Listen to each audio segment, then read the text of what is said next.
You've seen long trucks before, double trailers, maybe a triple on a remote highway, but nothing, and I mean nothing, prepares you for the sheer absurdity of what Australia once unleashed onto its open outback. This wasn't just a truck, it was a mobile freight train, a beast so massive it blurred the line between road and rail, not because someone wanted to show off, but because the land demanded it. In a place where cities are separated by deserts and supply chains stretch for hundreds of miles without a single fuel stop. Size isn't a luxury, it's a necessity, and that's how we got the world's longest truck, an earth-shaking monster built not for fun but for survival. The story begins, of course, in Australia's Northern Territory. Vast, empty, brutal, temperatures boiling in the day, freezing at night, dust storms, cracked roads, and kangaroos the size of small horses darting into your path at 100 kph.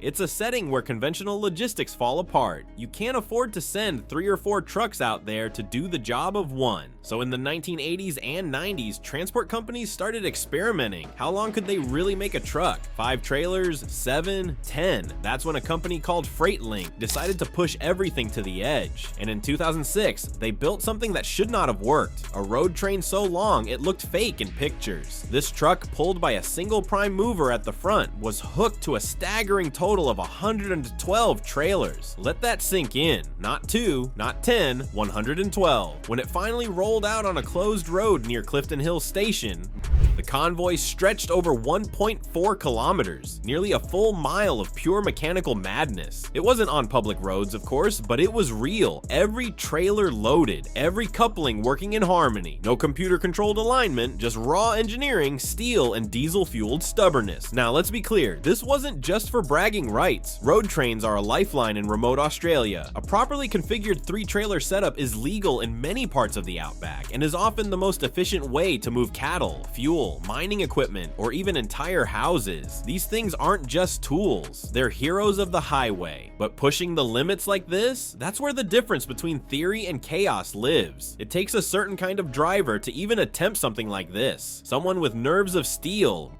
flawless clutch control, and no fear of the occasional 120-degree tire blowout in the middle of nowhere. What made this super truck work was more than just brute force. It was balance. You can't just slap trailers together and hope for the best. Each one had to be carefully loaded, weight distributed, and connected with near surgical precision. And then there's the physics of it all. Imagine making a turn with that kind of length behind you, or dealing with trailer sway at 80 kph when a crosswind hits. There's no room for error. A single bad coupling, a single worn brake line, and you've got a domino effect that could rip apart half the convoy. But it did move under its own power, and while it wasn't hauling daily freight, it proved something important. Australia's trucking scene doesn't play by anyone else's rules. Over there, necessity breeds madness. It wasn't just the Clifton Hills experiment either. Across the continent, companies like Tanami Transport, G&S, and NQX ran everyday operations with 4, 5, even 6 trailer configurations through the harshest terrain imaginable. And while most of the world's logistics experts balked at the safety and feasibility of it, Aussie hauliers just shrugged and got on with the job. The prime movers used for these setups weren't your average fleet trucks. You're looking at heavy-duty Kenworths, Max, and Western Stars. Big-boned, high-torque beasts with reinforced frames and cooling systems designed to handle the desert's wrath. Most came fitted with Cummins or Caterpillar engines pushing out over 600 horsepower with torque figures that'd make a freight locomotive blush. And behind the wheel, usually just one person. No co-pilot, no luxury bunk, just a seat, a CB radio, and the mental focus of a fighter pilot. Now imagine that same driver navigating cattle grids, dodging kangaroos, and rolling through ghost towns with a mobile train slapping behind him. Refueling takes hours. Turning around is a logistical event. Even parking is more theory than practice. You don't park a truck like that. You just stop moving and hope you're not in anyone's way. By the time it wrapped up its historic run, the 112-trailer road train had carved itself into Australian trucking folklore. Photos of the event looked surreal, like someone had copy-pasted trailers in Photoshop, but it was real. The dust was real, the vibration was real, and the pride on the crew's faces said everything. It wasn't about setting a record for Guinness. It was about proving that machines, when pushed hard enough by the right hands, can do the unthinkable. And yet, that wasn't the end of the story, because even after that world record monster had its moment in the sun, other road trains, shorter but no less impressive, continued to roam the outback. These rigs may not stretch over a kilometer, but what they lack in length, they make up for in durability. Real haulers, real work, real danger, the kind of trucks that eat potholes for breakfast and only stop when the driver says so. And just when you think you've seen the peak of size and strength, the next machine rolls in, bigger, louder, tougher, because in this corner of the world, there's always someone ready to go one trailer longer. The kind of trucks that eat potholes for breakfast and only stop when the driver says so.